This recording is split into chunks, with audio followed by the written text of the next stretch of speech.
नमस्कार, स्वागत है आपका। आप देख रहे हैं संसद टीवी। मैं हूं आपके साथ अमृता चौरसिया। स्वतंत्रता दिवस की हार्दिक शुभकामनाओं के साथ हमारा विशेष कार्यक्रम युवा शक्ति समृद्ध भारत। 15 अगस्त केवल स्वतंत्रता का उत्सव नहीं बल्कि उन बलिदानों को नमन करने और भविष्य के भारत के प्रति अपनी जिम्मेदारी दोहराने का दिन भी है। आज जब देश अपना 80वां स्वतंत्रता दिवस मना रहा है, तब हमारे सामने एक बड़ा सवाल है। राजनीतिक स्वतंत्रता से शुरू हुई भारत की यात्रा अब आर्थिक समृद्धि, सामरिक आत्मनिर्भरता और विकसित भारत के लक्ष्य तक कैसे पहुंचेगी? इस वर्ष स्वतंत्रता दिवस समारोह के केंद्र में वंदे मातरम के 150 वर्ष और विकसित भारत @2047 के लिए युवा शक्ति है। यह संदेश बहुत स्पष्ट है। जिस राष्ट्रगीत ने स्वतंत्रता आंदोलन को स्वर दिया, वही आज नई पीढ़ी को राष्ट्र निर्माण का संकल्प दे रहा है। आज का भारत अपनी सीमाओं की रक्षा करने वाला साहसी भारत है। दुनिया की सबसे तेजी से बढ़ती प्रमुख अर्थव्यवस्थाओं में शामिल आत्मविश्वासी भारत है। डिजिटल भुगतान और वित्तीय समावेशन में एक नए मानक स्थापित करता भारत है और सबसे आगे बढ़कर अपने युवाओं की प्रतिभा, परिश्रम और सपनों पर भरोसा करने वाला भारत है। लेकिन विकसित भारत की यात्रा केवल सरकार, सेना, संसद या बाजार की यात्रा नहीं हो। इसमें हर नागरिक और विशेष रूप से युवाओं की सक्रिय भागीदारी बहुत जरूरी है। युवा केवल भविष्य के उत्तराधिकारी नहीं बल्कि आज के सहभागी हैं, नेतृत्व करता है। तो आज की हमारी चर्चा बेहद खास है। स्वतंत्रता से समृद्धि तक भारत की इस यात्रा पर हम चर्चा करेंगे। मेरे साथ स्टूडियो में 3 बेहद खास मेहमान मौजूद हैं। आपसे उनका परिचय करवा देती हूँ। कारगिल युद्ध के वीर योद्धा कैप्टन अखिलेश सक्सेना हैं। बहुत स्वागत है कैप्टन अखिलेश आपका संसद टीवी में। Thank you. साथ ही मेरे साथ एसोचैम के मुख्य अर्थशास्त्री डॉक्टर SP शर्मा हैं। बहुत स्वागत है डॉक्टर शर्मा आपका संसद टीवी में। और इसी के साथ मेरे साथ हैं तेलंगाना के मेडक से लोकसभा सांसद माधव नेनी रघुनंदन राव जी। बहुत स्वागत है आपका संसद टीवी में। तो सबसे पहला जो सवाल है, मैं उससे शुरू करना चाहूँगी जिनकी बदौलत स्वतंत्रता के बाद आज तक हम खुली हवा में सांस ले सकते हैं। जी हाँ, हम स्वतंत्र हैं। वीर योद्धा और सैनिक कैप्टन अखिलेश सक्सेना, आपने कारगिल में तिरंगे की रक्षा के लिए मृत्यु को बेहद करीब से देखा था। जब मैंने आपसे चर्चा की थी विजय ऑपरेशन को लेकर और कारगिल को लेकर, तो आपने तमाम यादें मेरे साथ साझा की थी। लेकिन आज जब हम आज़ादी मना रहे हैं 80वीं अपनी, तो आज आप कैसे चाहेंगे कि हमारे युवा तिरंगे और आज़ादी के वास्तविक अर्थ को कैसे आत्मसात करें, कैसे समझें?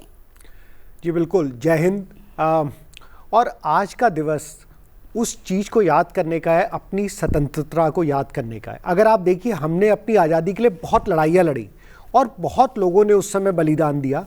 उस समय भी जो युवा शक्ति थी वो सबसे आगे बढ़ के आए, और जब एक मास मूवमेंट क्रिएट होता है तभी अंग्रेजों के ऊपर, सरकार के ऊपर इतना दबाव था कि उन्हें भारत छोड़ के जाना पड़ा।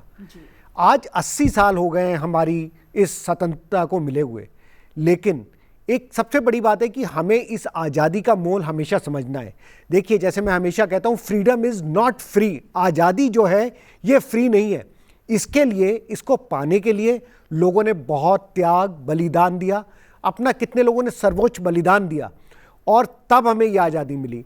लेकिन आज का जो युवा है और बहुत सारे लोग, क्योंकि अब 80 साल हो चुके हैं हमारे आज़ादी लिए, हम हमेशा ये सोचते हैं कि ये आज़ादी हमारा अधिकार है, और हम ये रियलाइज़ नहीं करते कि ये अधिकार नहीं है। इस अधिकार को हमें देने के लिए कितने बलिदान किए गए हैं, कितनी कुर्बानियाँ दी गई हैं। तो आज के युवा के लिए और हम सबके लिए ये समझना जरूरी है कि आज भी इस आज़ादी की रक्षा के लिए कोई सैनिक सियाचिन में खड़ा हुआ एक ऐसी परिस्थितियों में काम कर रहा है जहाँ पे हर पल जिंदा रहना, अपनी मृत्यु से लड़ना है, जीवन से विजय प्राप्त करना है। कारगिल की पहाड़ियाँ हों या फिर आप गलवान की चोटियाँ, वहाँ पे रहना आसान नहीं है। और भारत की देखिए, इस आज़ादी की रक्षा के लिए आज भी एक तरफ चाइना है, एक तरफ पाकिस्तान है, और हम इन दुर्गम परिस्थितियों में भी एक सीना तान के खड़े हैं। तो आज़ादी की एक कीमत है, और कौन खड़ा है सीना तान के? आज हमारे देश के अगर आप जवान देखिए, सैनिक देखिए, वो सभी युवा वर्ग के हैं, और उन्होंने अपना ये मार्ग खुद चुना है कि आज भी हम उस देश की रक्षा के लिए आगे जाएंगे और आगे बढ़ के लड़ेंगे। तो देश को आगे बढ़ाने के लिए, चाहे वो सीमाओं की रक्षा के लिए हो या फिर वो अपने देश को समृद्धि की तरफ ले जाने के लिए हो, युवाओं का रोल, उनका जो टोटल कंट्रीब्यूशन है वो बहुत जरूरी है हमारे समाज के लिए और सोसाइटी के लिए। जी बिल्कुल। भारत जो कि अभाव में शुरुआत में रहा, लेकिन आत्मनिर्भर बनने से लेकर अब विकसित भारत का जो संकल्प है 2047, अब इस पूरी यात्रा को आप एक अर्थशास्त्री के नज़रिए से कैसे देखते हैं आज जब हम 80वां अपना स्वतंत्रता दिवस मना रहे हैं? जी बिल्कुल, मैं बताना चाहूँगा कि जैसे जैसे भारत युवा हो रहा है उसी तरीके से उसकी ग्रोथ ट्रैजेक्टरी जो है, ग्रोथ और ज़्यादा सुदृढ़ हो रही है। अगर हम बात करें 60 और 70 और 80s के दशक की, तो हमारा ग्रोथ जो था लगभग कोई 2-3% के ऊपर रहता था ऑन एन एवरेज। उसके बाद हमने ग्रो करना शुरू किया, हम 4-5% के ऊपर ग्रो किए। फिर रिफॉर्म्स हुई, 1991 की रिफॉर्म्स हुई, उसके बाद लिबरलाइजेशन हुई, उसके बाद हमारा जो ग्रोथ है 21वीं सदी का जो ग्रोथ है हमारा वो बहुत अच्छा है। और लगभग कोई अगर हम पिछले 30 साल का आंकड़ा देखें या फिर हम देखें कि 1991 के बाद हम कैसे ग्रो किए, और ख़ास करके जो अभी के जो 10-15 साल है, तो इनमें हमारी ग्रोथ हमेशा सुदृढ़ होती गई है। एक के बाद एक हमने जो कीर्तिमान स्थापित किए हैं, जैसे पहले हम लगभग कोई 6-7% पे ग्रो किए, शुरू के 21वीं सदी के शुरू में ही एवरेज जो ग्रोथ था वो 7-8% था। उसके बाद हमारा हम फास्टेस्ट ग्रोइंग इकॉनमी बने। अभी तो हम now we are the fastest growing economy among the major economies. तो इसके पीछे जो एक बहुत बड़ा मैं ये समझता हूँ कि कोरिलेशन है, जो जैसे जैसे भारत युवा होता जाता है, जैसे हमारी जो एवरेज एज है, अभी हमारी 29 की एवरेज एज है, जो चाइना की है वो 40 है, यूएसए की 39 है। तो हमारा जो ग्रोथ भी उसी तरीके से निर्धारित है, ये बहुत बड़ी चीज़ है।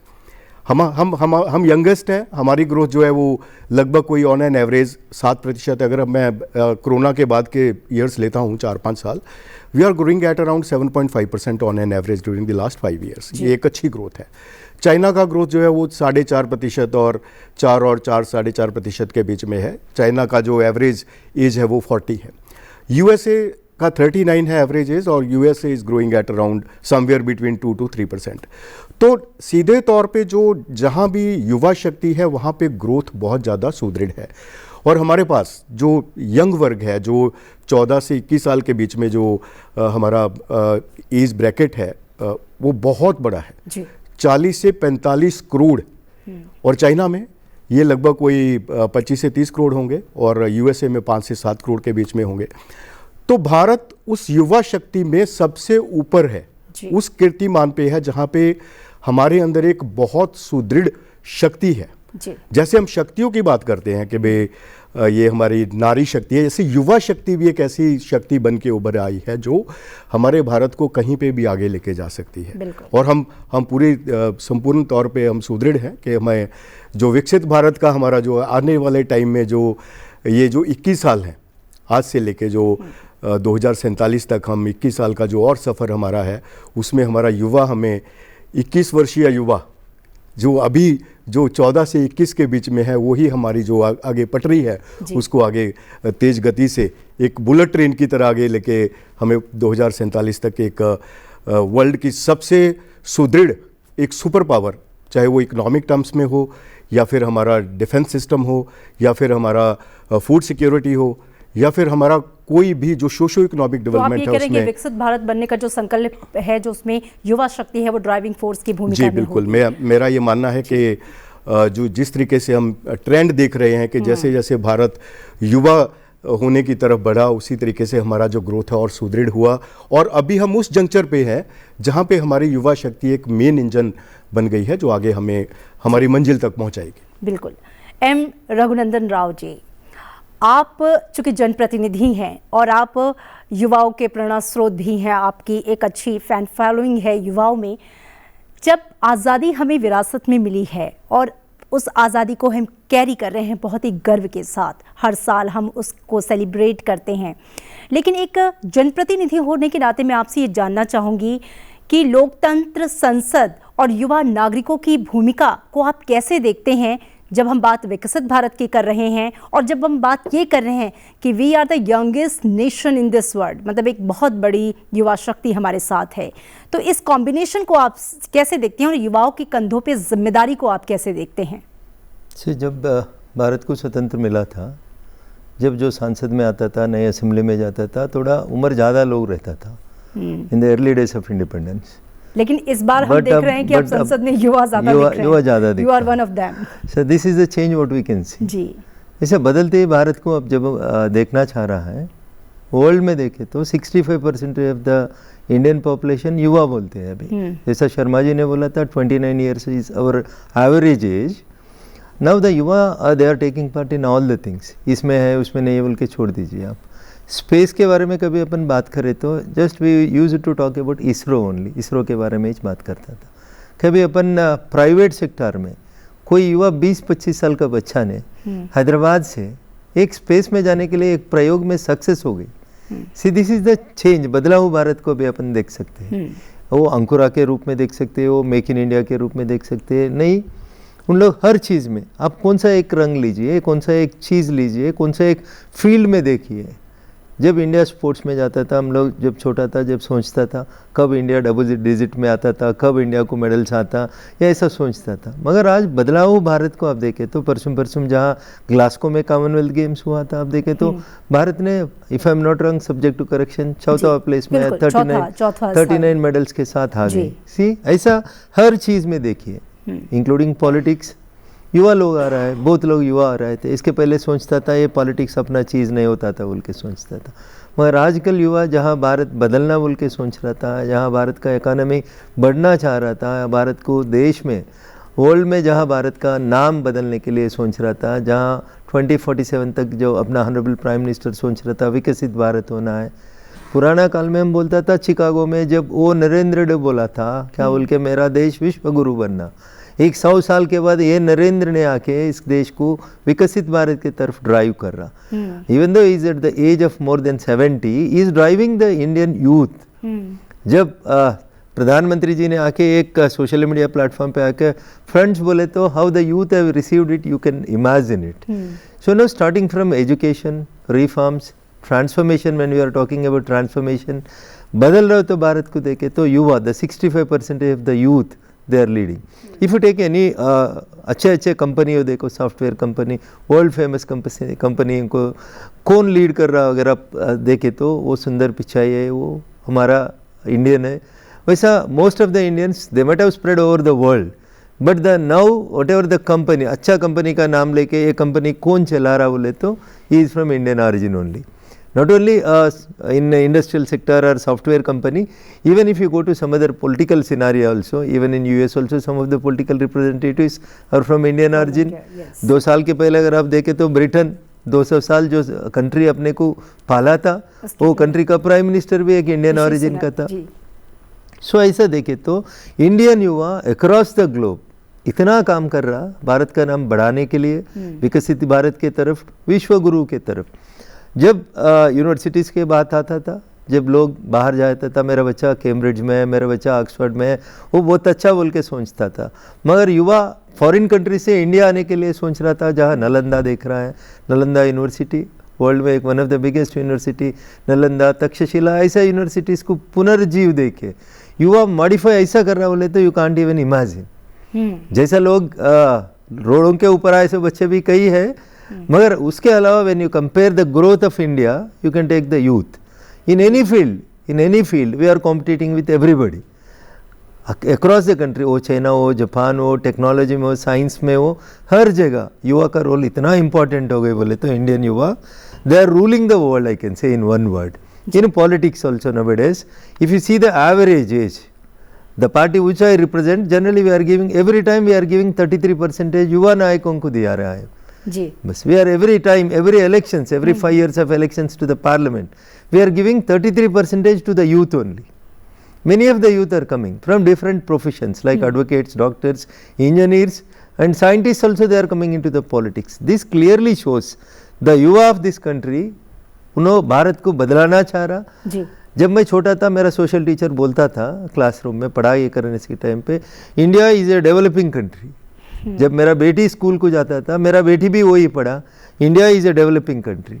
But now my granddaughter is not saying that India is a developing country. Now she is saying India is a developed country.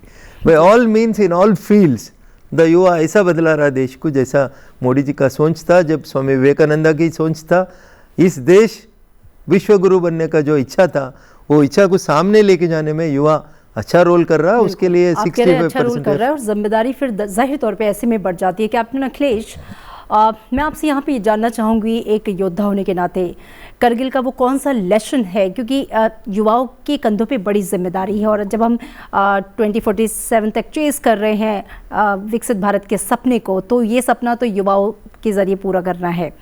तो वो कौन सा ऐसा लेसन है जो आपने सीखा और आप चाहेंगे आज के युवाओं को वो लेसन अपनी ज़िंदगी में, अपने कर्तव्य पथ पर उतारना बेहद ज़रूरी है? तो स्वतंत्रता दिवस पे आज आप उन्हें कौन सा पाठ, कौन सा ज्ञान देंगे? जी बिल्कुल, ये बहुत बहुत अच्छा क्वेश्चन है. देखिए, अभी मैंने या बाकी मेरे जो पैनलिस्ट हैं, सब ने एक ही चीज़ बोला कि भारत में युवा शक्ति इतनी ज़्यादा है, 65% हम कह सकते हैं युवा हैं, और हम हर चीज़ में आगे बढ़ने की कोशिश कर रहे हैं. लेकिन युवा शक्ति के साथ सबसे बड़ी चीज़ है उनके लक्ष्य. एक लक्ष्य की तरफ बढ़ना, तभी वो एनर्जी पूरी चैनलाइज होती है. युवा शक्ति एक ऐसी शक्ति है कि अगर वो अपने लक्ष्य से भटक गए तो वो पूरी देश में जो हमारी ग्रोथ चल रही है वो भी स्लो डाउन हो सकती है. लेकिन अगर वो अपने लक्ष्य पे हैं तो वो कुछ भी हासिल कर सकते हैं. मैं आपको दोबारा एक कारगिल की पहाड़ियों में ले जाना चाहता हूँ और बताना चाहता हूँ कि जब हमें कारगिल का ये लक्ष्य मिला था तो वो इतना कठिन लक्ष्य था, क्योंकि दुश्मन टॉप पे बैठा हुआ था, लगातार आपके ऊपर बमबारी कर रहा था, वो आपको देख सकता था, बंकर्स के अंदर था. ऐसे टाइम में जब हमने एनालिस्ट को बुलाया था कि हमारे जीतने के चांसेस कितने हैं, तो ये हमें बोला गया था कि आपके जीतने के चांसेस 1% भी नहीं है, क्योंकि पहाड़ों में जो ऊपर बैठा है वो आपसे 100 टाइम्स ज़्यादा पावरफुल है. लेकिन फिर भी, और आप देखिए लड़ने वाले कौन थे, जैसे मैं, मेरे साथी Captain Vikram Batra, Captain Vijayan Thapar, Major Acharya, Major Vivek Gupta, सब 21-22 साल से लेके 28 साल के बीच में थे. पूरी युवा शक्ति थी. उस समय ये युवा शक्ति ने एक प्रण लिया, सिर पे केसरिया बाना बांधा कि हम इस लक्ष्य को हासिल करेंगे. तो ये वही एक युवा शक्ति है कि अगर हम कह सकते हैं कि अगर उसको लक्ष्य के लिए वो पूरा प्रेरित नहीं है तो वो शायद उतनी उपलब्धि नहीं कर पाएंगे. लेकिन जिस दिन वो अपने लक्ष्य, देश प्रेम, राष्ट्र प्रेम और साहस को एक साथ लेके आएंगे, वो एक इम्पॉसिबल कर सकते हैं. उन लोगों ने एक, जैसे बिल्कुल यंग थे जब कैप्टन विक्रम बता रहे थे, उनकी शादी नहीं हुई थी, और मैं आपको एक वाक्य बताता हूँ, मेरी नई नई शादी हुई थी, जब हम बात कर रहे थे और अगले अटैक के लिए उन्हें जाना था, हमने टोलो लिंक पे विजय हासिल की थी, तो मैं उनको बता रहा था कि आपको ध्यान रखना चाहिए क्योंकि पाकिस्तान स्नाइपर राइफल से अटैक करता है और ऑफिसर की तरफ जो लीडर उसको अटैक करता है. आप उनकी हिम्मत और साहस देखिए. उन्होंने बोला कि अभी तो एक ऐसी गोली बनी नहीं है पाकिस्तान के ऑर्डिनेंस डिपो में जिसमें कैप्टन विक्रम बत्रा का नाम हो. वो आप सोच सकते हैं कि 21-22 साल का एक युवा, उसके अंदर वो हिम्मत, वो साहस कि वो अपनी जान की बाजी लगाने में उसे कोई भी संकोच नहीं है. उसे पता है कि अगर वो अगला कदम लेगा तो शायद वो खुद मृत्यु की तरफ बढ़ रहा है, लेकिन फिर भी वो कदम बढ़ाता है. तो आप सोच सकते हैं क्या डिफरेंस है. वही युवा, सेम युवा जो कैप्टन विक्रम बत्रा, कैप्टन विजयन थापर जो कारगिल की पहाड़ियों पर लड़ रहे थे, उसी तरह के युवा हमारे पूरे देश में हैं. क्या वो हिम्मत, साहस. तो जो मैं कहना चाहता हूं कि अगर हम अपना लक्ष्य निर्धारित कर लें और राष्ट्र प्रेम, सबसे बड़ी बात है नेशन फर्स्ट. क्या मेरा देश हर चीज में सबसे आगे आता है? तो चाहे मैं साइंटिस्ट हूं, चाहे मैं सॉफ्टवेयर इंजीनियर हूं, चाहे मैं सैनिक हूं, वकील हूं, कुछ भी हूं, अगर मैंने सोच लिया कि आई एम ए सोल्जर, मैं सैनिक हूं और डिफरेंट मोर्चों पे हम लड़ाई कर रहे हैं, तो हमारे देश को आगे बढ़ने से कोई नहीं रोक सकता. और 2047 में जो विकसित राष्ट्र का सपना है, मुझे लगता है हम उससे पहले ही पूरा कर सकते हैं अगर हमारे जो युवा शक्ति है वो उनका लक्ष्य है और एक निर्धारित लक्ष्य करके वो साहस और राष्ट्र प्रेम को रखते हुए, नेशन फर्स्ट को रखते हुए आगे बढ़ रहे हैं. जी बिल्कुल, आप कह रहे हैं कि जो ऊर्जा है उसको पॉजिटिवली चैनलाइज करना बहुत ज़रूरी है कि उसका उपयोग सही दिशा में लगे, तो दिशा देना बहुत ज़रूरी है। डॉक्टर शर्मा, मैं आपका रुख करना चाहूँगी कि भारत की जो विशाल युवा आबादी है उसे हम जनसांख्यिकी लाभांश कहते हैं, तो ऐसे में इसे वास्तविक आर्थिक शक्ति के रूप में बदलने के लिए आप क्या मानते हैं? शिक्षा, कौशल, रोजगार, क्या इसमें इन सब में किस तरह का सुधार भी ज़रूरी है? और जिसकी हम बात कर रहे थे कि युवाओं की जो ऊर्जा उसको पॉजिटिवली चैनलाइज करना ज़रूरी है, तो भारत को एक आर्थिक शक्ति के रूप में भी जो उभर रहा है उसमें भी आप और किस तरह का इन्फोर्समेंट ज़रूरी समझते हैं?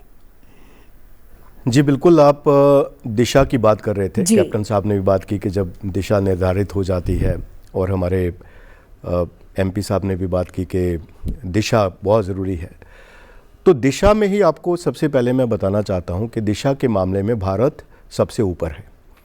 कोई भी ऐसा कंट्री नहीं है जिसके पास आने वाले टाइम में एक ऐसा लक्ष्य हो जो हमने आज से कितने साल पहले ही रखा था विकसित भारत का।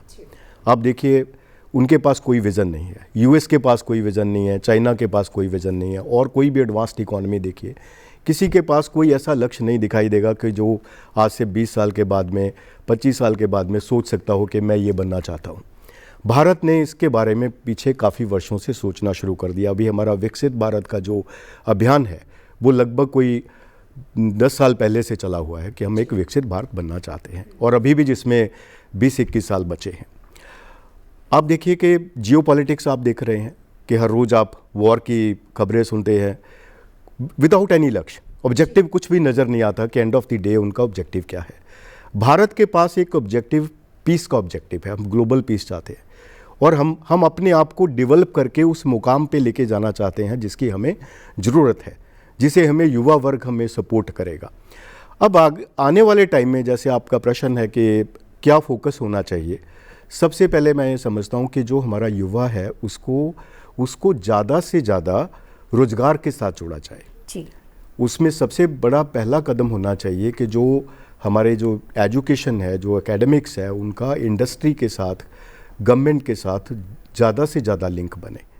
उन दोनों में ऐसा सिंक्रोनाइजेशन हो कि हम युवा जिस सोच में है, जिसकी तरफ वो आगे बढ़ रहा है, कि उसका लक्ष्य उसको नज़र आए कि मैं एंड ऑफ द डे ऐसा बनना चाहता हूँ, मैं गवर्नमेंट में या फिर इंडस्ट्री में ऐसी पोजीशन लेना चाहता हूँ और वो मेरे को मिलेगी। उसके लिए एक आश्वासन, उसका एक कनेक्टिविटी जो है, ओरिएंटेशन उसका जो है वो इंडस्ट्री के साथ, गवर्नमेंट के साथ होना चाहिए, नंबर 1। नंबर 2, एक वैसे जो एक जनरल चीज़ है कि एक सिंक्रोनाइजेशन ऑफ रिफॉर्म्स। हमने बहुत सारी रिफॉर्म्स की हैं, इन रिफॉर्म्स को आपस में हम कैसे कनेक्ट करके जो हमारा लक्ष्य है, युवा शक्ति को आगे लगा के विकसित भारत बनने का, उसके उस मुकाम तक हम कैसे पहुँचे। जैसे हम बहुत सारी रिफॉर्म्स हैं, उनको एक सिंगल रिफॉर्म में कन्वर्ट करके कि हमारा लक्ष्य ये है, now every reform goes to विकसित भारत जी। कोई भी रिफॉर्म हो, उसका लक्ष्य जो है वो एक विकसित भारत होना चाहिए, और उसमें युवा को एक पहल हो। अब मैंने भी उन अंकड़ों की बात की कि हम $30 ट्रिलियन का या $35 ट्रिलियन का इकॉनमी बनेंगे, हमारी पर कैपिटा इनकम $20,000 हो जाएगी या $21,000 हो जाएगी, या फिर हमारा सोशो इकोनॉमिक डेवलपमेंट बहुत ज़बरदस्त होगा, हमारा हेल्थ सिस्टम बड़ा स्ट्रांग होगा, हमारी एजुकेशन बहुत तरक्की कर रही होगी, हमारा स्किल्स बहुत स्ट्रांग होंगे। युवा को क्या चाहिए 2047 में, ये भी हमें जानने की बहुत ज़रूरत है कि वो क्या चाहता है, कि 2047 में उसके लिए भारत कैसा दिखना चाहिए, उसके लिए जो $30-35 ट्रिलियन की इकॉनमी है उसका क्या मतलब रहेगा, उसके लिए जो पर कैपिटा इनकम जो बढ़ेगी उसके लिए उसका कितना महत्व रहेगा। ये सब चीज़ें जानने की भी हमें ज़रूरत है, और उनको कनेक्ट करने की ज़रूरत है कि वो शक्ति हमें ये बताए कि उसको 2047 में क्या चाहिए। तो मेरा ये मानना है कि हमने बहुत रिफॉर्म्स की हैं, and these reforms are very fruitful.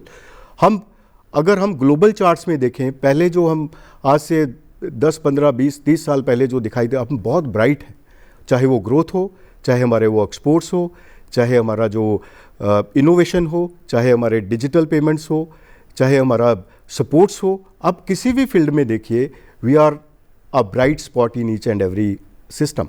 हम एक बहुत अच्छे से चमकदार सितारा बने हुए हैं। लेकिन आने वाले जो 21 साल है हमारे लिए बहुत क्रूशल है कि हमारी, जैसे मैंने पहले बताया कि हमारा जो युवा वर्ग है वो सबसे ऊपर है, वो भी 40 से 45 करोड़ लोग जो 14 से 21 साल के बीच में है, वो उनको कैसा भारत चाहिए होगा, उस चीज़ को सिंक्रोनाइज करके हमें आगे चलने की ज़रूरत है। जी, आपके इसी टेक को लेते हुए कि युवा भारत को कैसा भारत चाहिए, रघुनंदन जी मैं आपसे जानना चाहूँगी कि युवा जो है हमारा केवल मतदाता ही ना रहे बल्कि नीति निर्माण में उसकी सक्रिय भागीदारी हो।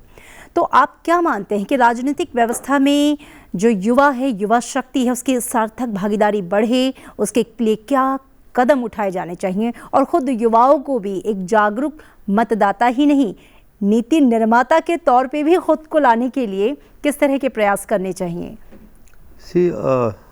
कभी अपने को कुछ तकलीफ आया, कैसा देश आगे बढ़ने का सिचुएशन आया, लाइक कोरोना पैंडेमिक सिचुएशन का जैसा सिचुएशन आया था, जब फॉरेन कंट्रीज बोलता था अरे इंडिया में सैनिटाइज़र नहीं है, इंडिया में मास्क नहीं है, इंडिया में ऑक्सीजन बेड्स नहीं है, अरे दुनिया में इंडियंस को कैसा बचाएंगे, क्या करेंगे, इन लोगों के पास कुछ नहीं है बोल के, वो सिचुएशन में जब प्राइम मिनिस्टर सर ने एक बोला था, जब अपन you have to prepare the vaccine for this nation, जब हैदराबाद जैसा हमारा शहर का जैसा शहर में बहुत सारा युवा काम किया, दिन रात काम किया। कोरोना का टाइम में तो कोई काम करने के लिए आगे ही नहीं था, लोग पूरा डर के घरों में दरवाज़ा बंद करके बैठा था, मगर हैदराबाद में युवा ऐसा काम किया, देश को बचाना है तो पहले कुछ न कुछ टीका, कुछ न कुछ बनाने के लिए उन लोग दिन रात काम करके, जब लोग कोरोना आए उस टाइम में बोला था कहाँ बनाते हैं इन लोग, कहाँ से मिलेगा, इतना 100 करोड़ से ज़्यादा लोग हैं, इन लोगों को टीका कहाँ से मिलेंगे, वहाँ से लेकर अपन 100 देशों को टीका एक्सपोर्ट करे तक काम किया युवा ने। This is the spirit. जब एक गोल रख लिया, अरे अपन देश को बचाना है तो हम काम करना है, ठीक है, मेरा ज़िंदगी क्या होता, मैं कोरोना का टीका के इन्वेस्टिगेशन करते करते मेरे को कुछ होता, मेरे घर वालों को कुछ होता, कभी कोई युवा सोचा नहीं। साइंटिस्ट ने ऐसा सोचा था पहले टीका अपन बनाना, अपना देशवासियों को सुरक्षा मिलना बोले तो अपन काम करना, एक कॉन्फिडेंस के साथ एक गोल फिक्स कर लिया इन लोग, कोरोना पैंडेमिक सिचुएशन से देश को बचाना। जैसा कैप्टन साहब बोला था, ऊपर सोल्जर बैठ के अपने को निशानी कर रहा था तो भी इन लोग आगे कदम उठा रहा था, वैसा कोरोना सामने दिख रहा था, एक आदमी दूसरा आदमी से मिलने के लिए डर रहा था। वो टाइम पे युवा साइंटिस्ट ने लैबों में इतना काम किया, जितना जल्दी इंडिया टीका बनाया, जितना सस्ता में बनाया, और देश में हर आदमी को 2 बार टीका उचित देने के बाद 100 देश भारत का टीका के लिए लाइन पे लगा हुआ पड़ा था। This is all comes from the confidence. जैसा लीडर ने कॉन्फिडेंस दिया था, मोदी जी ने बोला था देश को बचाने के लिए ये करेंगे बोल के, जब युवा ने उसके साथ जोड़ा था, काम किया था, एक लक्ष्य फिक्स कर लिया था, जैसा लोग लक्ष्य फिक्स करने के बाद काम करना शुरू किए, तो जैसा कारगिल का पहाड़ों के ऊपर जाने का कितना तकलीफ था, जैसा कोरोना का टीका बनाना भी उतना ही लक्ष्य, उतना ही तकलीफ था, मगर लोग किया था, काम किया था। So nothing is impossible, this was proved by the युवा, हर जगह वैसे प्रूव करते आया था, ये फील्ड वो फील्ड हर जगह लिए। मैं जैसा ग्लासगो गेम्स से लेकर कोरोना का वैक्सीन से लेकर आप कुछ ना कुछ फील्ड लीजिए, हर फील्ड में जैसा लीडर देश को ऐसा चला रहा, आगे बढ़ाता, नेता आगे चलने में अपने को प्रोत्साहन देते, युवा को आगे बढ़ने में गाइडेंस देते आगे बढ़ रहा था। युवा of this country are also moving in the same angle, कहाँ भी निराश की तरफ नहीं जा रहा था, लोगों के मन में एक रेखा दिख रहा है, यस अपना देश भी विकसित भारत बन सकते, अपना देश भी नंबर 1 बन सकते हैं। बिल्कुल, भारत तो वो देश है जिसने चुनौतियों में अवसरों को तलाशा है, और ये हमने कोरोना काल में प्रूव किया है पूरी दुनिया के सामने। प्रधानमंत्री हमेशा कहते रहे चुनौतियाँ आई हैं तो हम इसी में से अवसर निकालेंगे। आजकल मैं बोल रहा था हैदराबाद से स्पेस के बारे में बोल रहा था, एक युवा बच्चा, जैसा कर्नल ने बोला था, कैप्टन साहब ने बोला था, शादीशुदा नहीं हो से एक बच्चा पहाड़ के ऊपर जाने के लिए मैं जाता हूँ सर, एक बुलेट भी मेरा नाम पे नहीं बना हुआ पाकिस्तान में बोल के जैसा बोला था, वैसे ही इसरो में बड़े बड़े साइंटिस्ट बैठने की जगह एक प्राइवेट इंस्टीट्यूट में 2 बच्चे मिलकर हैदराबाद से स्पेस में जाने के लिए साहस करा और एक स्पेस का सक्सेसफुल प्रोग्राम बना दिया था। परसों पार्लियामेंट तक आके उन लोग ऑनरेबल प्राइम मिनिस्टर से मिल के गए। तो इसीलिए मैं ये बोलना चाह रहा हूँ, भारत बदल गई, ट्रांसफॉर्मेशन में युवा का रोल इतना बड़ा है, वो पॉलिटिक्स ले हो, वो साइंटिस्ट ले हो, वो सैनिक ले हो, ये फील्ड बोल के न छोड़िए, हर फील्ड में अभी भारत आगे बढ़ रहा। बोले थे जो युवा है 65% का युवा, उन लोगों का मेहनत, उन लोगों का आलोचना में जो परिवर्तन आया, उन लोग देश के लिए सोच रहा था। जैसा भगत सिंह ने इंडियन इंडिपेंडेंस के टाइम में जस्ट एक सारी बोले तो उसका ज़िंदगी बचने का मौका था, तो भी उन्होंने बोला था मैं मरेंगे मगर ये देश के लिए मरेंगे, मगर मैं जब भी सारी नहीं बोलतूँ बोल के, जैसा 21 साल का बच्चा ने वहाँ फांसी के ऊपर हिम्मत किया था, वैसे ही आज देश में जितना संकट सिचुएशन आने दीजिए वहाँ युवा रह रहा। वो उत्तराखंड में जब फ्लड्स आया, नहीं चेन्नई में फ्लड्स आया, नहीं वो वायनाड में फ्लड्स आ के लोगों को तकलीफ हो रहा है, युवा वहाँ जाके काम करने के लिए साहस कर रहा है। ये मेरा देश है, मेरा देशवासियों को मैं ठहरना है, जब मेरे पास शक्ति है मैं वो शक्ति को एक न एक रूप में देश के लिए बढ़ाने के लिए कोशिश कर रहा। वैसे पॉलिटिक्स में भी so many reforms are coming, लोग जैसा बदल रहा हमारा डेमोक्रेसी भी वैसे ही बदलते आगे बढ़ रहा था। मैं साइंस टीचर का काम किया था पहले, पॉलिटिक्स में आने से पहले। एक कहावत है, एक डार्विनिज्म बोल के एक बोलता है, struggle for existence and survival of the fittest.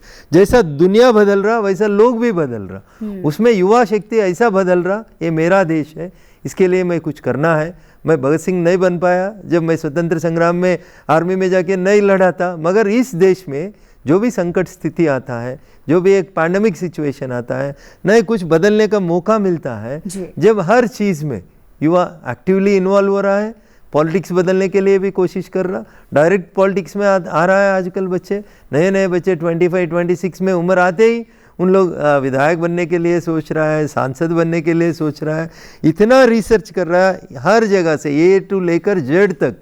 ये मैं नहीं कर सकता बोल कोई युवा भी आज बोलने के लिए तैयार नहीं है। We are competing with all fields, in every field. जब नेशन का बात आता है हम आगे बढ़ रहा है, वैसे ही उसके वजह से ही इन युवा के ऊपर कॉन्फिडेंस रखते हुए प्राइम मिनिस्टर सर ने बोला था 2047 तक भारत विश्वगुरु बनने का मौका है, उसीलिए हम विकसित भारत की तरफ आगे बढ़ रहा है। जी बिल्कुल, और यही जिजीविषा जो है वो चाहिए। कैप्टन अखिलेश, आपसे मेरा सवाल ये है कि जो आज के युद्ध हैं वो सिर्फ सीमाओं पर नहीं लड़े जाते, साइबर स्पेस, ड्रोन, सूचना के क्षेत्र में एक बड़ा युद्ध लड़ा जा रहा है, और सच पूछिए तो जो कहते हैं ना दिमाग में साइकोलॉजिकल वॉर भी। और चूँकि बड़ी तादाद में युवा हैं और सोशल मीडिया का ज़माना है, ऐसे में आपको क्या लगता है नई पीढ़ी राष्ट्रीय सुरक्षा में अपना योगदान किस प्रकार से दे सकती है? कितना सेंसिटिव होने की ज़रूरत है, कितना सुरक्षित होने की ज़रूरत है, कितना चौकस होने की ज़रूरत है? देखिए, युद्ध का स्वरूप बदल रहा है।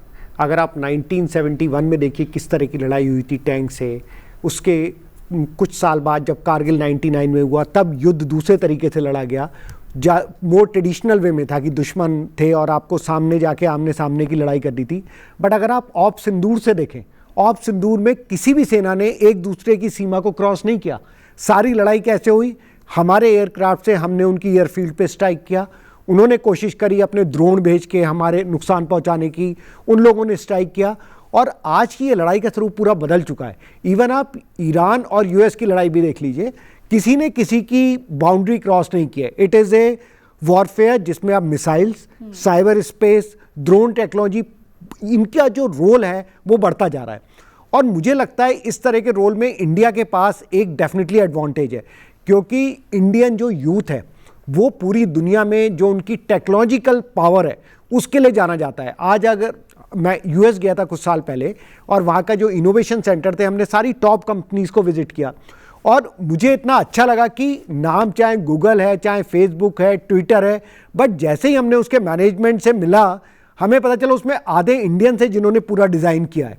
तो आज की इसमें जो हमारे पास टेक्नोलॉजिकल पावर है इंडिया की, हमने ऑपरेशन सिंदूर में हमने दिखाया और पूरी दुनिया में दिखा रहे हैं। इसी तरीके से अभी ड्रोन टेक्नोलॉजी में मेरे एक साथी हैं विंग कमांडर समीर जोशी, जो न्यू स्पेस रिसर्च करके एक कंपनी बनाई है, बेंगलोर में उनका ऑफिस है, और इस समय वो इंडिया के लिए ड्रोन की कटिंग एज टेक्नोलॉजी बना रहे हैं जो दुनिया की वन ऑफ द बेस्ट है। जैसे सर ने बताया उसी तरीके से हमारे जो युवा हैं, अगर वो अपने आप में डिसाइड कर लें, उन्हें एक सही पर्पस मिल जाए, उन्हें लक्ष्य मिल जाए, तो वो क्या नहीं हासिल कर सकते। चाहे आप रॉकेट लॉन्चर देख लीजिए, साइबर सिक्योरिटी आजकल इतना इंपॉर्टेंट हो गया है कि आपके जो ऑपरेशंस हैं अगर आपने उनको हैक कर लिया तो ऑपरेशन लॉन्च करने से पहले ही आप ऑपरेशन को हॉल्ट कर सकते हैं। आप पूरे दुश्मन की जो नज़र है, जैसे ही उन्होंने अपने एयरक्राफ्ट चलाए, आपको एक एक उनका पॉइंट बाई पॉइंट अपने रडार्स में आ जाएगा और आप उन्हें हिट कर सकते हैं। ड्रोन से आपने जो आयरन ड्रोन, जैसे यूएस का जो सबसे बड़ा डिफेंस मैकेनिज्म कहलाता है, उस तक को आपने चीर दिया, मतलब आप उसके अंदर पेनिट्रेट कर गए।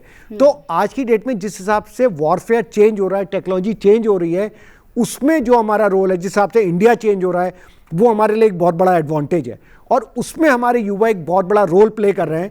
हो सकता है कि देश के लिए वो सीमा पे लड़ने लायक ना हो, लेकिन वो एक ऐसा सॉफ्टवेयर बना सकता है, साइबर सिक्योरिटी में एक ऐसा काम कर सकता है जो हमारे देश के लिए बहुत बड़ी चीज़ हो सकती है। टेक्नोलॉजी रेकनेंस या दुश्मन के चीज़ों को आइडेंटिफाई करने के लिए जो कर सकता है, उससे डेफिनेटली हमें एक एज मिल सकती है। ज़रूरत है, जैसे हमने पहले ही बात की, लक्ष्य पे केंद्रित होने की।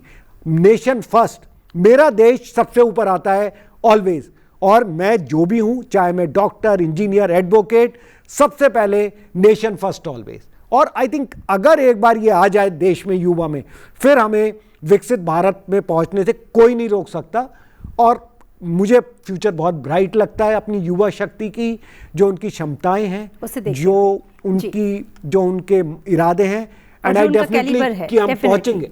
जी डॉक्टर शर्मा, हमने देखा है पिछले दिनों में, हम रक्षा उत्पादन की बात करें या रक्षा निर्यात की बात करें, एक बड़ी ऊंची छलांग लगाई है, एक बड़ा हाइप क्रिएट किया है और हम इसमें खुद तो आत्मनिर्भर हुए ही हैं, हम दूसरे देशों को अच्छी टेक्नोलॉजी सप्लाई कर रहे हैं। ऐसे में अगर भारत की जो बढ़ती अर्थव्यवस्था है, रोजगार और तकनीकी आत्मनिर्भरता, उसके लिए इस तरह का बूस्ट कितना इम्पॉर्टेंट है, कितना ज़रूरी है और इसे आप किस तरीके से देखते हैं? जी ये बहुत महत्वपूर्ण है। पहले हम एक डिफेंस में हम इंपोर्टर होते थे, हमें लगभग हर एक चीज़ ही इंपोर्ट करनी पड़ती थी। तो अभी तो हमारा जो एक्सपोर्ट है वो बहुत निरंतर गति से 50%, 60%, 70% तक का ग्रोथ हासिल कर चुका है। हर एक 2-3 साल में हमारा जो एक्सपोर्ट है वो डबल हो रहा है और 50,000 करोड़ का लक्ष्य हमारे सामने है। तो आने वाले टाइम में मैं ये समझता हूँ कि हमारा जो डिफेंस सिस्टम है, हमारी जो डिफेंस प्रोडक्शन है, जो इंडिजीनियस प्रोडक्शन पॉसिबिलिटीज़ है, उनको हमारे युवाओं ने बहुत अच्छे से एक्सप्लोर किया है। वो कैसे कि हमारा एक तो जो स्टार्टअप सिस्टम है वो बहुत ज़्यादा स्ट्रॉन्ग है। अब हमारे पास लगभग कोई 2 लाख से ज़्यादा स्टार्टअप्स हैं जो रजिस्टर्ड है। वैसे भी बहुत सारे युवा ऐसे हैं जो स्टार्टअप बनना चाहते हैं। अभी कभी भी जब मैं दिल्ली में ही कॉलेजेस में जाता हूँ कई स्पीचर्स के लिए, जो गेस्ट स्पीचर्स होते हैं, तो काफ़ी बच्चे ये पूछते हैं कि स्टार्टअप बनने के लिए हमें क्या करना होगा, उसके लिए क्या पॉलिसीज़ हैं सरकार की। तो ऐसे प्रश्न आते हैं, उनसे जाहिर होता है कि काफ़ी बच्चों में ऐसी ज़ील के वो एंटरप्रेन्योरशिप की तरफ जाना चाहते हैं। उन्हीं में से डिफेंस प्रोडक्शन के लिए लोग एक्सपर्ट्स निकलेंगे, उन्हीं में से ड्रोन टेक्नोलॉजीज़ के लिए, उन्हीं के लिए जो हमारा फूड सिस्टम को, फूड सिक्योरिटी को कैसे हमें मजबूत करना है, उन्हीं में से निकलेंगे कि हमारा जो इलेक्ट्रॉनिक्स प्रोडक्शन है जो कैसे और गतिमान होगा। तो हर एक तरीके के हमारे जो स्टार्टअप हैं और एग्रीकल्चर सेक्टर में बहुत अच्छे से सपोर्ट कर रहे हैं। तो कोई ऐसा सेक्टर नहीं है जहाँ पे हमारा स्टार्टअप अपना बढ़त नहीं लिए हुए।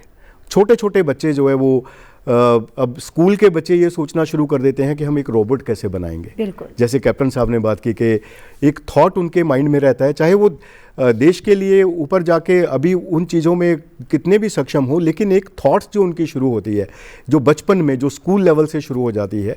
आप देखिए कि जब आगे जो हमारे पास अभी विकसित भारत बनने के लिए 20-21 साल बचे हैं, आप उनमें इनका जो स्ट्रॉन्ग जो ग्रोथ है वो हमें कहाँ तक लेके जाएगा। और मैं समझता हूँ कि हमें कोई संदेह नहीं है कि हमारा जो युवा वर्ग है हमें उस कीर्तिमान पे ले जाके 2047 से मैं समझता हूँ कि कुछ वर्ष पहले ही हमें स्थापित कर देगा कि ये हमारा विकसित भारत है। जी बिल्कुल। आज युवा सिर्फ रोजगार मांग नहीं रहा, वो रोजगार देने की स्थिति में है और ये बहुत ही आदर्श सिचुएशन है कि आप अपना रोजगार खड़ा करके 10 लोगों को और उनके हाथों में रोजगार दें। प्रधानमंत्री हमेशा इसकी अपील अपने युवाओं से करते हैं। रघुनंदन राव जी, अक्सर राष्ट्रीय सुरक्षा और विकास को अलग अलग करके देखा जाता है। आप मानते हैं कि नीतिगत दृष्टि से भी अगर देखा जाए तो सुरक्षित भारत और समृद्ध भारत जो है वो दरअसल एक दूसरे से पूरक हैं और एक दूसरे से जुड़े हुए हैं। तो सुरक्षित भारत और समृद्धि के लिए भी युवाओं का आगे आना, और चूंकि आप भी जिस एक क्षेत्र से बिलोंग करते हैं, युवाओं का आत्मनिर्भर बनना, जैसे कि एंटरप्रेन्योर की भी उन्होंने बात की कि कैसे मिलकर एक साथ काम करना है, कैसे खुद का रोजगार खड़ा करना है, युवाओं में अब ये ज़ील आ रही है। कितना ज़रूरी आप इसे मानते हैं? See, the system has now been changed. जैसा आप बोल रहा था, जॉब होना बोल के कोई नहीं देख रहा, मैं ही 4 लोगों को कैसा जॉब देने के जैसा सोच रहा है आजकल। This is what the transformation जो आया है भारत में, यही ट्रांसफॉर्मेशन है। अरे मैं डिग्री कंप्लीट किया, मेरे को नौकरी नहीं मिल रहा, क्या करना कैसे करना, वो निराशावाद से लेकर आज युवा ने ऐसा बन गए, मैं 4 लोगों को कैसा एम्प्लॉयमेंट दे सकते हैं, नौकरी पूछने की जगह नौकरी देने तक युवा आगे बढ़ रहा है। मैं लास्ट समर के पहले जो स्कूलों में जो साइंस एग्जीबिशंस होता है, मैं एक साइंस एग्जीबिशन में गया था। एक 5th क्लास में स्टडी कर रहे से एक बच्ची ने एक छोटा सा इंस्ट्रूमेंट को बनाया। मैं पूछा उसको, ये क्या है, आप कई को इतना इंस्ट्रूमेंट को बनाने के लिए आपको कैसा मन लगा, आप क्या सोच के बनाए बोल के मैं पूछा था। द सिस्टम जो छोटा मशीन वो बनाया था, ये मशीन ऐसा है, वो समर में छुट्टी देने के बाद उन लोग गाँव को जाते हैं ना, घर को ताला डाल के गाँव को गए तो मेरा कंपाउंड में जितना भी झाड़ू है वो झाड़ू पानी नहीं रह के मर जा रहा। वो पानी कैसा देना उसको, डेली उसको सिस्टमेटिकली हर प्लांट के पास पानी का ड्रॉप्स कैसा गिरना, मोटर कैसा बंद होना, 1 घंटा ये मोटर कैसा चलना। मैं गांव से 25 दिन के बाद वापस आने तक मेरा झाड़ू, मेरा जो भी प्लांटेशन है कंपाउंड वॉल के अंदर, वो कैसे बच के रखना है। उतना छोटा 5वीं कक्षा में जो बच्ची था, एक समर में उन्होंने ग्रैंड पेरेंट्स के पास जाके आने तक उसका झाड़ू पूरा खत्म हो गए, तो उन्हें 1 महीना सोच के, समर में सोच के एक इनोवेटिव प्रोजेक्ट बना लिया वो बच्ची। वाटर टैंक से पानी डेली 1 घंटा प्लांट्स में गिरने के लिए मैं क्या मदद कर सकता हूँ मेरा माँ बाप को।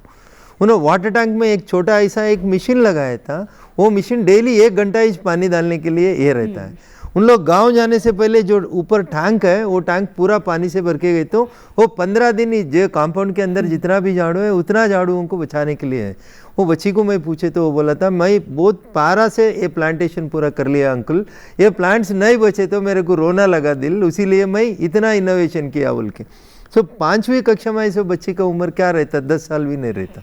10 साल की बच्ची की एक एम्बिशन हो गई, अरे मेरा प्लांट्स है, पूरा प्लांट्स जीना है समर में, मैं गांव को जाकर है तो भी ये अच्छा है, मेरे को मेरा माँ बाप जैसा देख रहा है, मैं ये प्लांटेशन को भी वैसा देखना।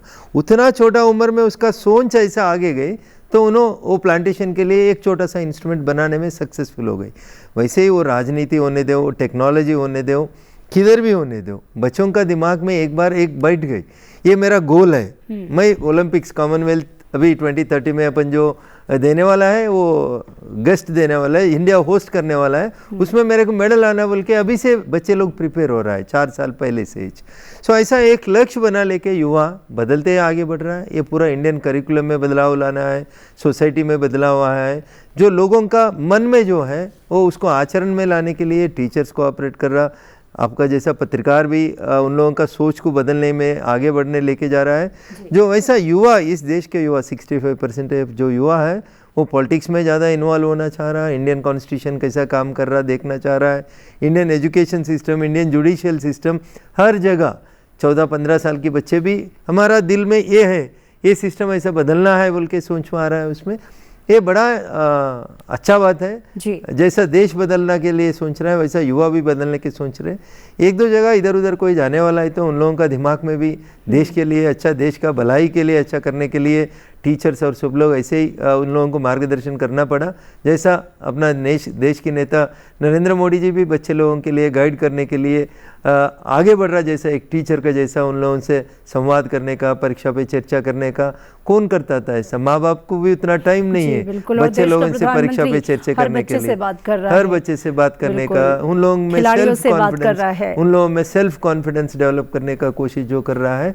ये सब लोगों को दिखते होंगे छोटे छोटे चीज, मगर ये छोटे चीज के लिए भी माँ बाप के पास टाइम नहीं है, मगर देश का प्रधानी बच्चे लोगों को परीक्षा पे चर्चा रख के उन लोगों का एटीट्यूड, पॉजिटिव एटीट्यूड बनने के लिए कोशिश कर रहा था। So that is the reason why India is transforming in हर मैनर। स्किल डेवलपमेंट, इसके पहले लोग बहुत ज़्यादा गल्फ कंट्रीज को जाता था, मुंबई जाता था काम करने के लिए, मगर वो प्लम्बर के पास उतना स्किल नहीं रहता था, उसीलिए स्किल डेवलपमेंट इंस्टीट्यूट सीखेगा इंडिया तभी बढ़ेगा इंडिया जी। उसीलिए स्किल डेवलपमेंट हो, अंकुरा हो, मेक इन इंडिया हो, जैसा नाम सुनते में उन लोगों को उसमें कुछ सीखने का मौका मिल रहा था। आप जैसा बोल रहा था ऑपरेशन सिंदूर के बारे में, कितना हजार लोग गए, कितना हजार सैनिक भागस्वामी हुए, सिर्फ 2 बच्ची जहाँ अपना सिंदूर को हटाने के लिए कोशिश किया, 2 बच्ची जाके उन लोगों के पास क्या नहीं करना वो करके आया, बस उतना ही 2 घंटा भी समय नहीं लिया। तो जैसा आप कर्नल साहब को पूछा था, कैप्टन साहब को पूछा था क्या साइबर क्राइम्स क्या होता, साइबर वार क्या हो सकता, आप यहाँ बैठ के बागदाद में एक लक्ष्य फिक्स करके वहाँ से एक आदमी को उठा के लाना बोले तो उठा के ला रहा। हमारे पास एक IIT आया मेरा पार्लियामेंट कॉन्स्टिट्यूंसी में, IIT, वहाँ बच्चे लोग ऐसा एक ड्रोन बनाया, ये देश के लिए कितना उपयोग होता। हर साल में देश में एक्सीडेंट होके 1 लाख लोग मर जा रहा। एक इंजीनियरिंग बच्चे को उसका कोई रिश्तेदार मरे रोड के ऊपर देखते उसको बुरा लग के उन्होंने ऐसा एक ड्रोन बनाया, ये देश के लिए कितना उपयोग में था आप सोचिए। वो ड्रोन 200 किलो वेट उठाते, 50 किलोमीटर्स ट्रैवल करते वो ड्रोन। वो बच्चे का दिमाग ये है, कोई एक्सीडेंट होकर रोड के ऊपर गिरे तो वो सिलेंडर्स, कंप्यूटर, स्कैनर्स एवरी रखे, उसको एक हॉस्पिटल का लिंक उसमें टाइप करे तो वो हॉस्पिटल को वो कोऑर्डिनेट करते ही पेशेंट का पल्स क्या है, पेशेंट का बॉडी से कितना ब्लड जा रहा, वो पेशेंट के साथ और एक अटेंडेंट को उठा के 50 किलोमीटर तक ट्रैफिक में रुक गई। ये ग्रीन पास, ग्रीन वे, ट्रैफिक, ये वो कुछ भी नहीं है। उन्होंने एक ड्रोन बनाया, बच्चा बीटेक सेकंड ईयर का जो बंदा IIT में पढ़ रहा है, उन्होंने एक ड्रोन बनाया। वो ड्रोन 200 किलो का वेट को उठा के सीधा लेके जाके आपको हॉस्पिटल में कंपाउंड के अंदर छोड़ देता है। सच टाइप ऑफ इनोवेशन आ रहा है। इंडिया बदल रहा, युवा बदल रहा, उसका सोच बदल रहा, जैसा तकलीफ बढ़ रहा, वो तकलीफ को दूर करने के लिए भी युवाओं के दिमाग में अलग अलग सोच आ रहा है। बिल्कुल, और ये दिखाता है कि अपने देश के लिए आपके अंदर कितनी जिजीविशा है, कितना जज्बा है, कितना प्यार है। कैप्टन सक्सेना, मेरा आपसे सवाल ये है कि सेना से कॉर्पोरेट आपका जो जीवन रहे, आपकी जो यात्राएं हैं, एक बहुत ही महत्वपूर्ण सवाल मैं इस वक्त आपके सामने रख रही हूँ कि जो आज का युवा है वो इतना अब तक के समय के सबसे ज़्यादा इंफॉर्मेटिव समय में रह रहा है। इतनी सूचनाएं, इतने ऑप्शन, और जब कहते हैं ना ऑप्शन ज़्यादा होते हैं तो आदमी दिग्भ्रमित भी होता है। मोर ऑप्शंस मोर कन्फ्यूजन वाली स्थिति होती है। तो कई बार युवा की जो ऊर्जा है या लक्ष्य है उसमें भी उनको परेशानी आती है, या वो परेशान होते हैं अपने लक्ष्य को साधने में।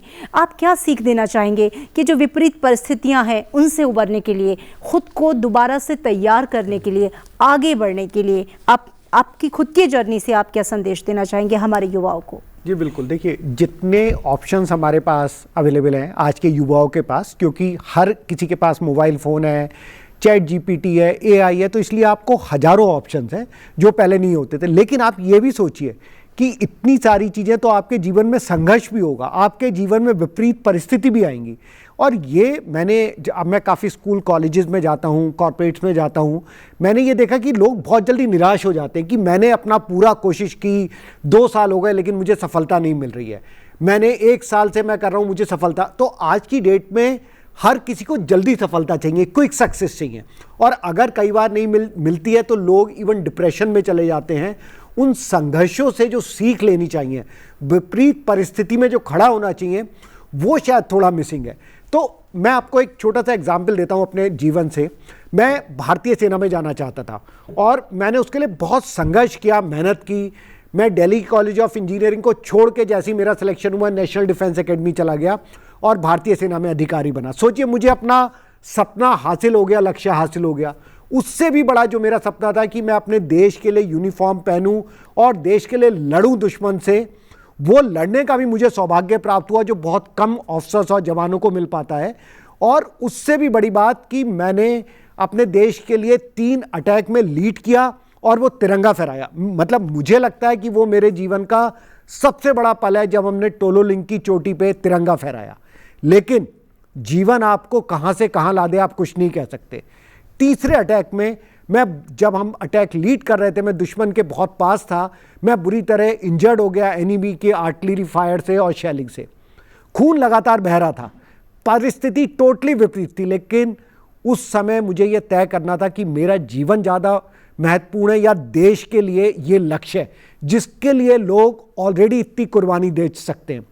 मैंने डिसाइड किया कि मैं इस लक्ष्य के लिए आगे बढ़ूंगा और कुछ भी हो जाए, चाहे खून इतना बह जाए, इतनी इंजरी हो जाए, मैं बचूं नहीं बचूं, लेकिन ये लक्ष्य जिसके लिए मेरे साथी लोग ऑलरेडी इतनी कुर्बानी दे चुके हैं वो विफल नहीं होना चाहिए। हमने विजय हासिल कर ली और उसके बाद इतना खून बह गया था कि मैं सीधा हॉस्पिटल में किसी तरीके से नीचे पहुंचा और हॉस्पिटल में एडमिट हुआ। अब जीवन की एक चुनौती देखिए, विपरीत परिस्थिति, सब कुछ हासिल करने के बाद लक्ष्य, आज मैं हॉस्पिटल बेड में था और मैं सेना में दोबारा कंटिन्यू नहीं कर सकता था क्योंकि बॉर्डर में जाने के लिए आपको फिजिकल फिटनेस चाहिए। तो क्या करेंगे आप ऐसी परिस्थिति में जहां आपने पूरा जीवन एक लक्ष्य के लिए लगा दिया और अब आप एक ऐसी स्थिति में पड़े जब आप अपने बेसिक काम भी नहीं कर सकते। लेकिन इस टाइम पे विपरीत परिस्थिति को क्या आप एक सफलता की सीढ़ी बना सकते हैं? और मैंने डिसाइड किया कि इसी हिम्मत, इसी साहस के बदले मैं दोबारा कुछ कोशिश करूँगा नई चीज़ में। और हॉस्पिटल में बैठ के मैंने हॉस्पिटल के बेड से पढ़ाई करनी शुरू करी और 8 महीने की लगातार नई मेहनत, क्योंकि मेरे लिए 6 साल से मैं आर्मी में था, सब कुछ एकदम नया था। और दोबारा सफलता हासिल की, IIM में सक्सेस लिया, FMS में किया और फुल टाइम MBA किया FMS दिल्ली से, जो हमारे देश का एक बहुत बड़ा मैनेजमेंट इंस्टीट्यूट है। वहाँ से गोल्ड मेडल लिया और कॉरपोरेट में बहुत बड़ी सक्सेस हासिल की। अभी मैं वाइस प्रेसिडेंट हूँ टाटा ग्रुप में। लेकिन ये सब लक्ष्य और एक साहस की इस कहानी का एक ही उद्देश्य है कि आपके पास विपरीत परिस्थिति आएंगी, आपको संघर्ष करना पड़ेगा जिंदगी में, लेकिन आपको गिव अप नहीं करना। आप गिर सकते हो, लेकिन आप बोलो मैं गिर के भी हारा नहीं हूं। गिर के फिर उठने की शक्ति को रेजिलियंस कहते हैं, या मैं कभी भी गिव अप नहीं करूंगा। अगर आज हम इस संघर्षों से सीख लें, विपरीत परिस्थितियों को सीढ़ी बनाएं और सफलता हासिल करें, तो मुझे लगता है अपना जो हमारा युवा वर्ग है वो बहुत कुछ हासिल कर सकता है। देश उनके ऊपर गर्व करेगा। माधवनेनी राव जी, आपसे मेरा सवाल ये है कि विकसित भारत का जो सपना है वो सिर्फ सरकार का कार्यक्रम नहीं है, वो एक जन आंदोलन बने, हर नागरिक का आंदोलन बने। इसके लिए आप क्या मानते हैं कि राजनीति और जनप्रतिनिधियों का युवाओं के साथ खास तौर पे किस तरह का संवाद स्थापित होना चाहिए और ये संवाद कितना ज़रूरी है? क्योंकि जो कनेक्शन होता है वो बहुत ज़रूरी है। ये जो इसीलिए मुझे लगता है प्रधानमंत्री अक्सर संवाद स्थापित करते रहते हैं। तो ये संवाद कितना ज़रूरी है जब हम किसी लक्ष्य को लेकर आगे बढ़ते हैं? जब मैं मेरा बैचलर ऑफ एजुकेशन पढ़ रहा था, जब मेरा प्रोफेसर बोलता था मुझे एक बात, you have selected a noble profession. ऐसा कैसे सर, मैं टीचर बन के क्या नोबल प्रोफेशन बोल सकते, टीचर बन के मैं क्या कर सकता हूँ सर इस देश के लिए बोल के बोले थे। उन्होंने एक सेंटेंस बोला था, वो स्वामी विवेकानंद जी को कोट करते एक बात बोला था, the destiny of a nation is decided in 4 walls of the classroom. अरे आपका बात सुन के एक इंजीनियर बन सकता है, एक सोल्जर बन सकता है, एक एंकर बन सकता है, एक एक्टर भी बन सकता है, तो उतना मोटिवेशन दे सकता है। देश का जो भी आप बदलना चाहते हैं वो क्लासरूम में बदल सकता है। The destiny of a nation is decided in the 4 walls of classroom. So तुम उतना अच्छा प्रोफेशन में जाने के लिए क्यों ये कर रहा बोले, तो जब मैं सोचा था अरे मैं इतना अच्छा प्रोफेशन में जा रहा हूँ इस देश के लिए, अच्छा नागरिक बनाने के लिए मुझे एक मौका मिलता बोल के, वहाँ से मेरा प्रस्थान शुरू होते होते ही एक टीचर के नाते, एक पत्रकार के नाते, एक वकील के नाते मैं कितना भी कर रहा हूँ इस देश के लिए और कुछ करने का बाकी है बोल के सोचते सोचते मैं पॉलिटिक्स में आया था। ऐसा मैं युवा के लिए ये बोलना चाह रहा हूँ, आपको कुछ लक्ष्य फिक्स कर लीजिए। वो पॉलिटिकल लीडर ही कह सकते हैं, नहीं MPs कर सकते हैं, MLAs कर सकते हैं, ऐसा कुछ भी नहीं है। जब सिचुएशन आता है आपका सामने, आप इस देश के लिए क्या करना है, you should fix a goal. Try again and again until you reach your goal. Sometimes, as the captain said, that you may fall down on the ground, but that is not your defeat. You can again get up from the ground and you can go to the battlefield. So ऐसा एक लक्ष्य fix करके, ये पूरा politics का काम है, ये पॉलिटिकल लीडर करना है, ये हमारा काम नहीं है बल्कि हर जना छोड़ दिए समझो, कैसा हो सकता है? ये दुनिया नहीं बदल सकती। दुनिया बदलना बोले तो हर आदमी जो कुर्सी पे बैठा है उसका कुर्सी के जो काम कर सकते हैं उन्होंने सही दिशा में, सही लक्ष्य के तरफ उन्होंने उसका काम करते आगे बढ़े, तो पॉलिटिकल लीडर्स के साथ देश में जो हर एक्ट में कर रहा है, हर फील्ड में काम कर रहे सो आदमी भी जोड़े, तो जब देश का जो लक्ष्य है वो लक्ष्य आसानी से आप सक्सेस हो सकते हैं। अरे कर्नल काम कर रहा है, कैप्टन काम कर रहा है, अपना काम नहीं होता बोल के नहीं छोड़ सकते हैं। इन लोगों के पास कभी कभी वो मानसून रीजन के वजह से इसके पास खाना नहीं पहुंच सकते। जब अभी ड्रोन इस्तेमाल करो, एक नया टेक्नोलॉजी आया, युवा लोग नया टेक्नोलॉजी लाया, पहाड़ों के ऊपर 10,000 किलोमीटर के ऊपर तक पानी कैसे जाना, उन लोगों के पास दवा कैसे जाना, कभी कुछ मेडिसिन जाना है, कभी कुछ खाने जाने का है, अभी ड्रोन टेक्नोलॉजी बनाया। कई स्टूडेंट्स का ड्रीम था वो, इन लोगों को कैसा मदद करना। कैप्टन वहाँ हिमालय में कर रहा, यहाँ कारगिल में काम कर रहा, अरे मैं तो वहाँ नहीं जा सकते, मैं तो वहाँ नहीं लड़ सकते, मेरा उम्र नहीं है, मेरा टेक्नोलॉजी के ऊपर से इन लोगों को मदद कैसे करना। ऐसा देश में जब भी एक संकट स्थिति आता है, वो संकट स्थिति को पार करने के लिए आप जो चीज़ कर रहा है, जो काम में है, जो प्रोफेशन कर सकते हैं वो करिए, अपने हिस्से की जिम्मेदारी निभाइए, बस उतना ही चाहिए। ये मेरा काम नहीं है, ये प्रधानमंत्री करना है, ये मुख्यमंत्री करना है, ये हमारा सांसद करना है बोल के छोड़ना नहीं है। बिल्कुल। अरे ये आपके वक्त है, आप काम शुरू करो, आप मंजिल रीच करने के लिए पहले कदम तो आप आगे बढ़ो, आपके साथ 100 जने जोड़ते रहते जी, हैं। बिल्कुल। प्लास्टिक बंद करो बोल के आप खाली बातों में बोल के नहीं छोड़ बिल्कुल सकते। रघुनंदन जी, इसलिए बहुत ही सुंदर लाइन है, miles to go before I sleep. और जो बातें आपने भी कही हमारे युवाओं के लिए, और आपने बहुत ही सुंदर और प्रेरणादायक बातें, और हमारे साथ अर्थशास्त्री एसपी शर्मा जी भी थे, जो किसी कारणवश उनको एक दूसरे कार्यक्रम में जाना था और वो जा चुके हैं। लेकिन आप दोनों ने हमारे युवाओं में ऊर्जा भरने के लिए, आत्मविश्वास भरने के लिए और मजबूत भारत की नींव, जो कि विकसित भारत का जो सुंदर महल तैयार होना है, उसके लिए बहुत ही सुंदर और प्रेरणादायक बातें कही। आप दोनों का बहुत बहुत धन्यवाद। स्वतंत्रता दिवस की बहुत सारी शुभकामनाएं। राष्ट्र की सुरक्षा उसका आत्मविश्वास है, मजबूत अर्थव्यवस्था उसकी सामर्थ्य, लोकतंत्र उसकी शक्ति और युवा उसके भविष्य की सबसे बड़ी पूंजी हैं। आज़ादी हमें विरासत में मिली है, लेकिन विकसित भारत हमें अपने संकल्प, परिश्रम और सहभागिता से बनाना है। जब युवा के सपनों को सही दिशा, कौशल और अवसर मिलेंगे, तभी स्वतंत्रता की यात्रा समृद्धि तक पहुंचेगी। इसी विश्वास के साथ युवा शक्ति बने राष्ट्र शक्ति, और राष्ट्र शक्ति बने समृद्ध, सशक्त और विकसित भारत। आप सभी का बहुत धन्यवाद और हमारे दर्शकों का भी धन्यवाद। जय हिंद, जय भारत। संस टीवी की ओर से स्वतंत्रता दिवस की हार्दिक शुभकामनाएं।